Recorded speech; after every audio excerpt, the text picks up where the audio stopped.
Today, I am joined by someone I trust deeply, Nicole Milone, the Chief Wealth Strategist and honestly, the soul at Solaris Strategic Wealth.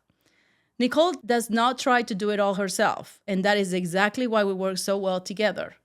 Nicole knows that when divorce is on the table, it is not the time for guesswork or generic financial advice. She brings me early, and together we help clients protect what they have worked so hard to build. We're talking about why your wealth advisor should not be your divorce strategist, how the two roles are different, and why the right financial team can make the difference between a clean break or a complete financial mess. Also, spoiler alert, if your wealth advisor says, "Yeah, I can probably handle your divorce too," that is your cue to run. Let's get into it. Marriage is about love. Divorce is about money. Without the right guidance, critical mistakes can have lasting financial consequences. That is where I come in. My name is Gabriela Martinelli, founder at Ever After Wealth. As a Certified Divorce Financial Analyst, I provide my clients financial clarity, strategic divorce planning, and long-term stability. On this podcast, I am sharing what you need to know about getting through a divorce, protecting your legacy, growing your wealth and assets post-divorce, and figuring it out what you really want in this next stage of life. Let's get started.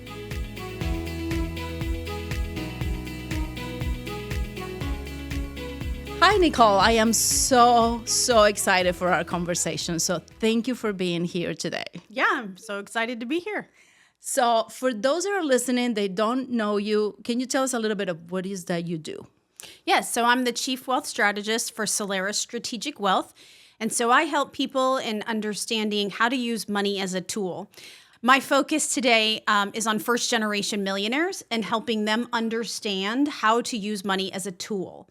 So we're never taught really how to use money, but once you get to a certain stage of life and you know how to, now that you don't have to worry necessarily about the day-to-day of money in, money out, how do you start using money to work for you and accelerate your wealth? So I like to focus in on that and helping people realize that they have dreams, goals, and aspirations, and how do they use money to either help them buy time to make those goals or use their money to help them achieve those goals that they have. So we like to say that we measure dreams achieved at our practice, and that's what brings us joy.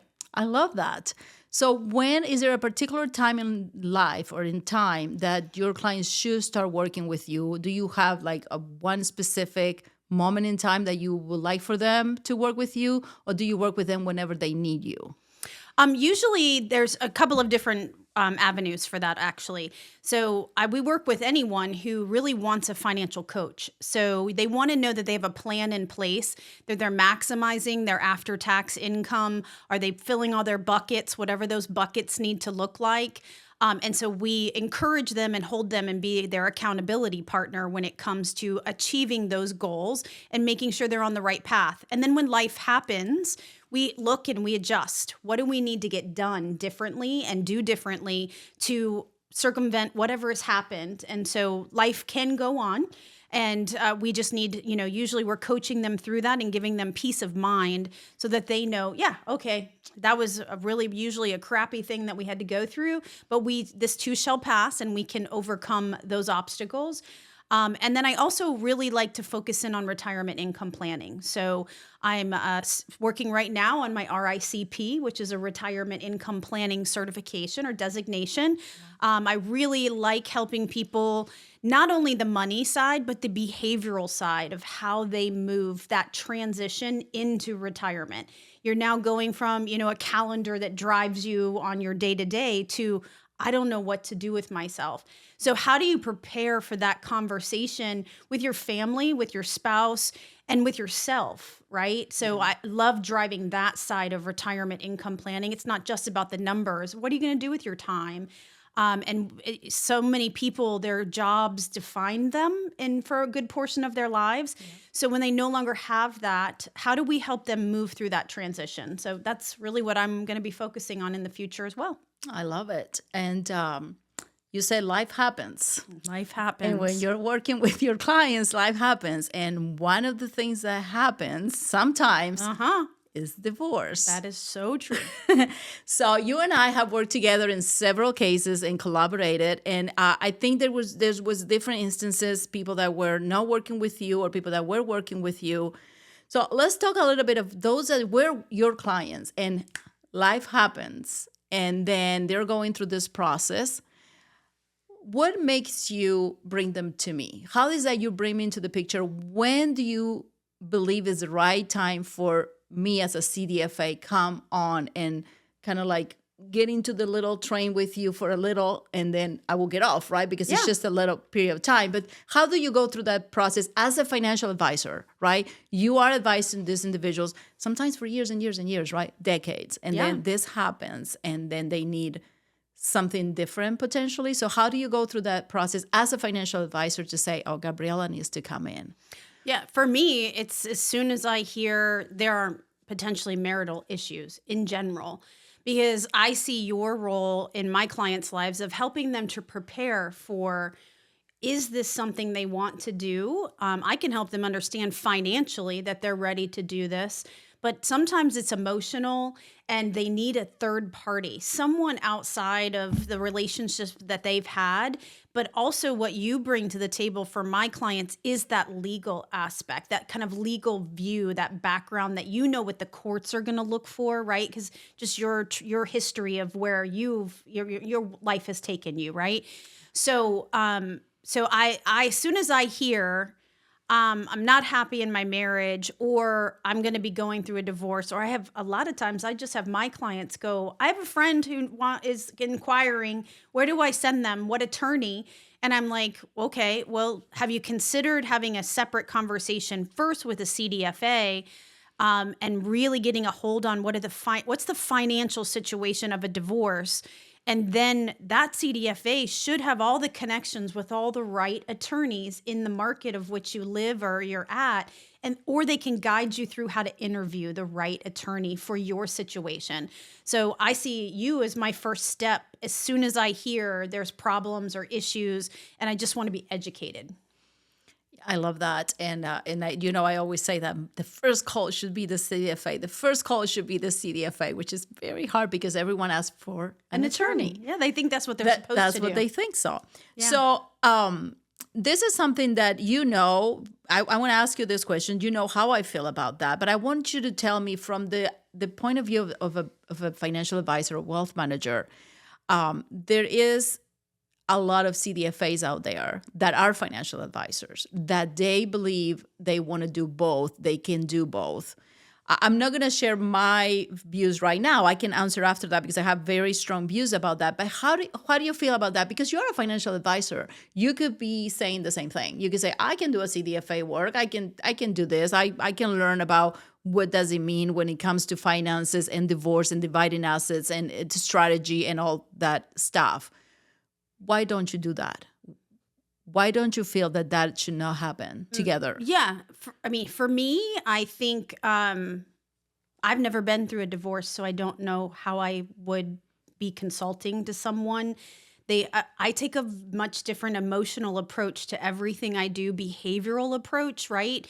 And that's something that's very important to me. So I don't know that I could guide someone emotionally and have those types of conversations. I can do the hard financial part, like it's numbers, it's black and white in my opinion, right? The number side.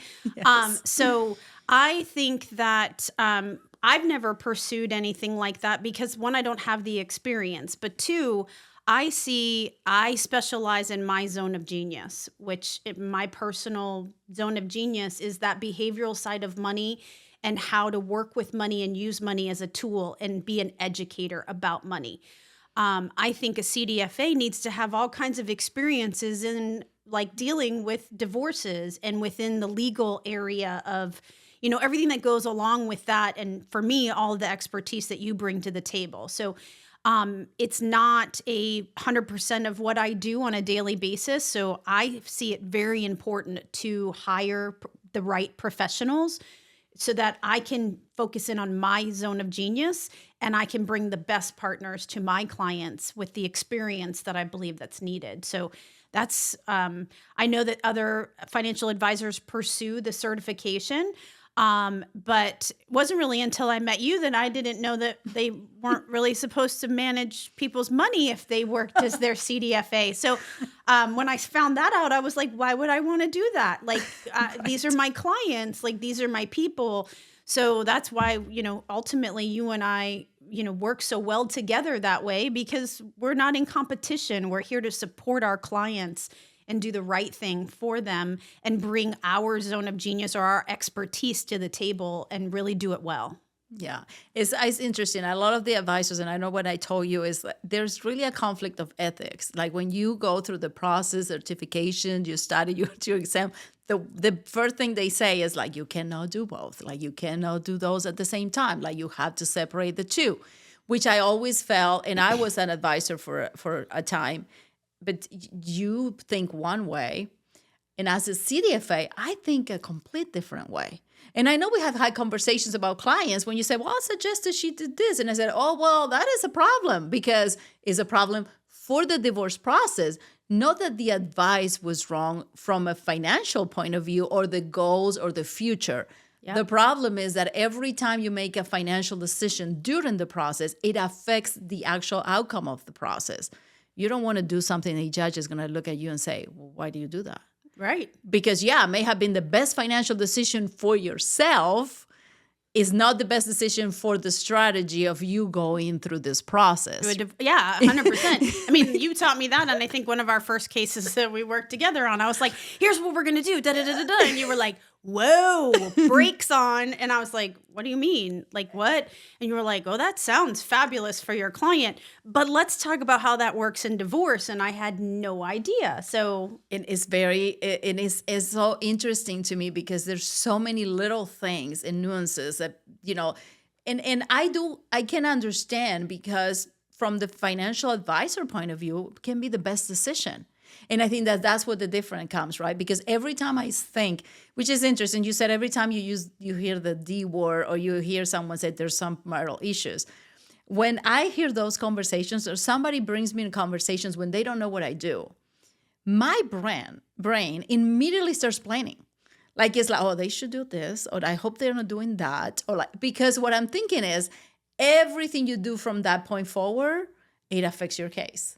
It's going to be something that it may be the most innocent thing that you want to do. Then you think that it will be okay. And it has bad consequences. It takes the opposing counsel is going to hold on to it, and it's going to use it against you. And the judge is going to think that you're doing something wrong. One of the biggest one is selling. I know you don't, but a lot of insurance brokers that do CDFA work and sell insurance to the person while going through a process. And I would never forget being on the other side of a case where the judge asked the person point blank, why do you buy that? Like it was like a life insurance policy. It was an extra $600 a month this person was going to have to spend. And nobody knew what to answer to that. And I thought, oh my God. And that's because their expert decided to sell insurance during this process, which is a big no-no, by the way. Do not buy insurance while you're going through the divorce process, please. Life insurance, that is. Anyway, that was a disclaimer. Like, just make sure you don't buy life insurance. So we have collaborated in several cases. Maybe let's go back in some that we work together and kind of explain those that are listening. How do we work together? Because a lot of people may have an advisor, some may not. There's also the issue, right? You have a couple. You can continue to help both potentially. One may not trust you anymore if you're working with the spouse, because it's just a collateral damage of going through this process where everything is broken and the trust is gone. So how do we work together? Let's just talk to whoever is listening that wants to understand how I work with a financial advisor and how we collaborate while I take care of one part while considering the future at the same time, which seems it could be complicated, right? But it's very easy when we have both brains working together. I think we do, a great job together, because we look at it very differently, like you said, but we're in it for the best interest of the client that's sitting in front of us. And at the end of the day, that's really what matters. Yeah. So from my perspective, if it's an existing client, upon their approval, or we do a joint meeting together to share financials, the situation, And it's good for me to hear just because it's a learning process for me too. But a lot of times when people are going through trauma like this, they need a second set of ears. So usually I become a note taker, something of that nature, or just a bullet point taker, so I can go back and go, that's not what you heard, or that's not what I heard. We need to get clarification on that. Right. How is this going to affect your financial plan, right? And then a lot of times for us, a lot of our clients, it's about, it all depends on which earner we're dealing with also, right? If it's the primary earner, how is this going to affect their lifestyle now? And then if it's not, if a lot of times it's the spouse who was either the stay at home or, whatever their situation was, and they're receiving alimony and things, and they may even have to go back to work. Yes. So how do they emotionally handle all of that, right? And so we work so good together on explaining, I think, to the client, the money can be there, but now how do you use the money? And that's what we're going to do together is you're going to work on settling the assets throughout the court system. And I'm going to then show them either before, during, and after the process, how the money then can be used to either generate income for them, right? Or do you need to go find a job to partially supplement what you got in your settlement that can only provide XYZ dollars? Or, what is life going to look like after this? And a lot of times it's also letting them know they need time to grieve after, right? Yeah. So much has gone through, and some of yours, some can be very contentious, right? And very drawn out. Yes. And the trauma that people go through, they need time to heal. So I love also reminding them that therapy is going to be one thing that they do need to budget for, whether they think so or not. And that they should have someone to talk through to help. We're not therapists. Some days we feel like it, and some days I really feel like it. But that's not my profession. And to be able to support your client and let them know that there's someone they can talk to out there. And I know you do that with your side of the client too. But supporting them as human beings, I think, is something you and I see is very important. It's not just a transaction, and it's not just a way to get business. It's about supporting a human being and trying to represent them and make sure they get the best out of this situation for them. I agree 100%. And from my point of view, right, again, I have a different point of view. I really, really like when I know there's the advisor is there, when you're there, because yes, I had to look at all the nuances, what the court might do, what the court is going to look like, how they're going to be looking at their actions or their finances, what it may be something that may be the outcome, right? Like it gets to a point where I can see different outcomes. I don't know which one will be the last one, or there's options if we're going to mediation. But it always helps me to say, okay, what if she or he gets this? Because that helps you prepare once you know something. Obviously, there's a lot of through the process that we don't know anything, right? All I'm doing is collecting data, information, coming with things, waiting for the other side. But it gets to a point where I have a very clear picture. Okay, this is the pie. I call it the pie, is the marital state. Now we need to divide this. These are options right now. Now we know what options. And a lot of the time is maybe we need liquidity for one of them. Or maybe the one client is the one that has to make the payments. Well, they need to get the money from somewhere too, right? Like there has to. So when we have options, it's really good to know that I can say, okay, Nicole, this is what they're getting or they could be getting. What can you do for them? Right. Because I think that is and that's what gives hope to the individuals to know they're not just out there, left with whatever was leftovers of this potentially long-term marriage. Because it's a lot of money. If you're in a lot of people tend to think, oh, well, they're high net worth cases, so they're going to get a lot of money. They're going to be okay. No, you're literally dividing it in half or different percentages, depending. We don't even know.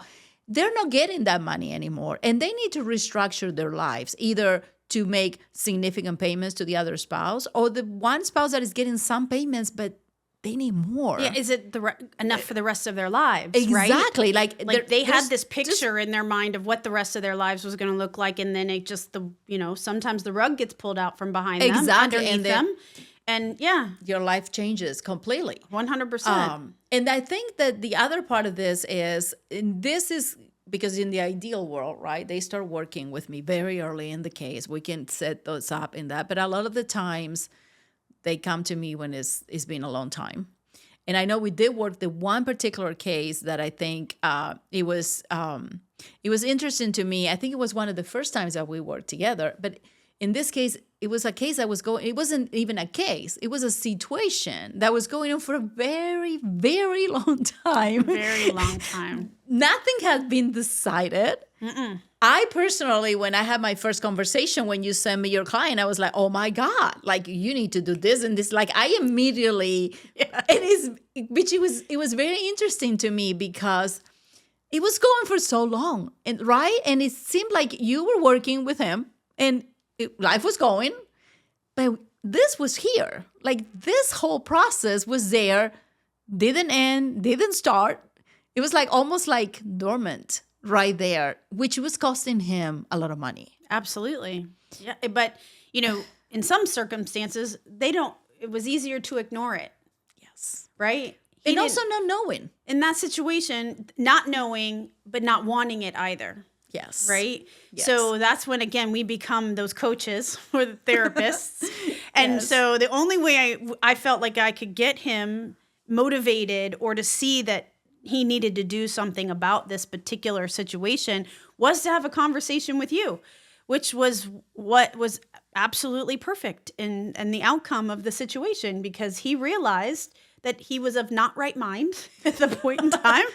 That's a good way to put it. Yes. Or he just didn't know, and it was easier to ignore it and just continue living his life, right? And doing his thing that living in his zone of genius, as I always say, and ignoring it. It was so much easier. But within, 2 meetings, he was like, woo, and then you just took over and it was all good. And it was very quickly. Yes. Because we had the right information. And I think there was a lot of risk there because it was in between states too. It wasn't like that creates a whole other level, right? That comes by the way, I don't give legal advice to anyone. I'm not an attorney, but the experience gave me that knowledge that I was able to kind of like strategize a little bit to making sure that it was to his advantage. But that was so interesting to me because it was better not to touch it. And I think it was resolved after years.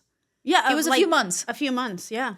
And it was like, and I'm thinking, okay, that is just so amazing. And it could have been so preventable, right? But a lot of the times the people don't want to see it. And also, if you didn't know me, you may not have done anything either. Correct. Because there's no really... Okay, you keep doing your thing. Yeah, he wasn't motivated to do anything. He was working. Right? Everything was fine. But I'm assuming, and again, I have a very short span of living with my clients, and some of them I continue to talk after, and some become friends, but most of them, they just go to thrive. And I'm thinking he is. Yeah. Like doing this process. And I think that was the opportunity for me to be able to introduce to him, and I work together and him having you. I think that is key when it comes to my relationship with financial advisors, is that what I do, I let go of my licenses. I don't do financial advice. I don't do wealth management. I don't sell products, don't sell insurance. Like I literally don't do any of that. And it would be the ideal world. Financial advisors, wealth managers will always work with a CDFA that is a separate item, because I think it helps, like you said, is to help the individuals. I totally agree. Individuals go through this process. It disturbs your whole life. Everything goes upside down, and you need the information you can and have professionals that you can trust, right? Mm-hmm.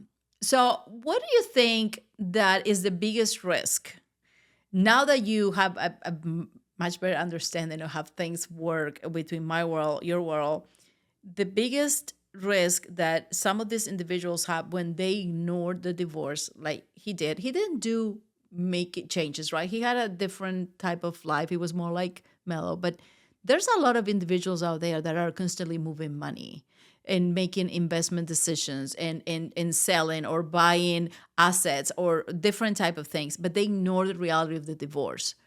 So how do you feel that is do you think is the highest risk they are going to face when you're dealing with someone that may not want to hear you about hey, let's fix this. You shouldn't be doing this, but they just go on and said, I want to do this and I'm going to continue to buy properties or do this and that, whatever. What's the highest risk that you can see as a wealth manager when someone ignores those realities? Well, the highest risk, ultimately is how's the court going to look at all of that? So if you happen to amass more wealth, is if you don't have a true separation agreement and all of these items in place, of which you've taught me about because I had no idea, if you don't have these things in place, then there's no true, where's the starting line? There isn't one. So, or the opposite could happen. What if they're just pissed off and they go and spend all the assets? And you don't have the separation. Like, have you done joint accounts? They still have joint checking accounts, right? Yes. I mean, he was still paying all the bills, and bad things can happen if you don't take the appropriate steps to start the separation of assets. And it may not even be the right word to say separation of assets, but at least your liquid assets, who has control over those? Who can manage those? There's such a risk in all of that. And then you and I always talk about it too. You've changed your beneficiaries. Yes. If you have, life insurance, 401ks, whatever those things, your assets are, what does all of that look like from if something happened to you during this process? I mean, tomorrow's never promised. I know None of us really expect to go anywhere. But I can't emphasize it more over the last several years of my life, how tomorrow is not promised, whether it was my business partner, whether it was clients, that if suddenly nothing was wrong and they're no longer with us, life happens. And so how are you protecting yourself for your future, your financial future? There's such a risk if you don't address it and take control of your side of the divorce, right? Yeah. Again, there's really great things that can happen on the upside, and there's really bad things, horrible things that could happen on the downside. Yeah, I'm sure you probably have some crazy stories about. Well, you just mentioned something, and it made me think of a client. When you mentioned about the still joint checking account, I had a client that separated. The separation before the litigation started. They went at it for trying to resolve it for a year and a half. During that year and a half, they continued to use the joint accounts, including a business joint account, where the spouse kept using the account and the credit cards. And the whole time, they were separated, different lives, but there was all one pile of the money. Fast forward a year and a half, there is a lawsuit filed in a state where you are allowed to go back in time and ask for support from the time you separated, not the time you file, right? Yeah. Every state has different rules. Well, the judge ruled that he had not paid any support for a year and a half because they were using a joint account. Oh, wow. And they were using a business account. So he had to go back and pay support for a whole year and a half that she was actually using the money in the account, in the business, and their joint account. Mm. And yes, it's crazy. Yes, you're thinking, who does that? Well, the judge did. The judge did. And there's nothing you can do about that because there's a whole other set of, temporary order, can be appealed, blah, blah, blah. Anyway, that's the key. And for a year and a half, they were using joint accounts. And you will think, common sense, anybody will say, well, you're fine. She's been using all the money. You're paying the bills. What are they going to say? You didn't do anything wrong. Mm. But you did something wrong for yourself because you didn't separate the money. Yeah. Which I have a new client, and the first thing I told him is, he's like, oh, no, we're using the same account. And I said, no. Yeah, not anymore. Not anymore. We're going to separate it. This is what we're going to do, because that is a big deal. Having to go pay back support for a year and a half when you've been paying all this. Yeah, could be a lot of money depending on the situation. Exactly. So I think that's what makes us different, is that you can see there could be the risk. I see them. I see them in my head. Immediately when someone comments on something, I'm like, oh God, they should not do this. And you can't really put that into people. But anyway, so we're gonna do this is great news because we're gonna do a second part with Nicole because we love her and I don't want her to go, and I want to continue to talk to her.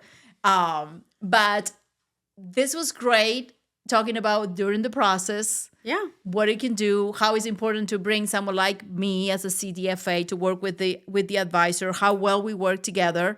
So I will suggest you come back and listen to the second conversation we're going to have with Nicole when she's going to tell us exactly how she works directly with my clients when I am out of the picture, when they get their money, when they know what they're getting, and how she positions them for the rest of their lives working with them. So you don't want to miss that. Thank you, Nicole, and we're going to see you in a little bit. Thanks. Thank you so much for listening to the podcast. If you're going through a separation or divorce, please contact me through my website at everafterwealth.com. I would love to be a resource and partner as you navigate this season and prepare for your financial future. I'll see you in the next episode.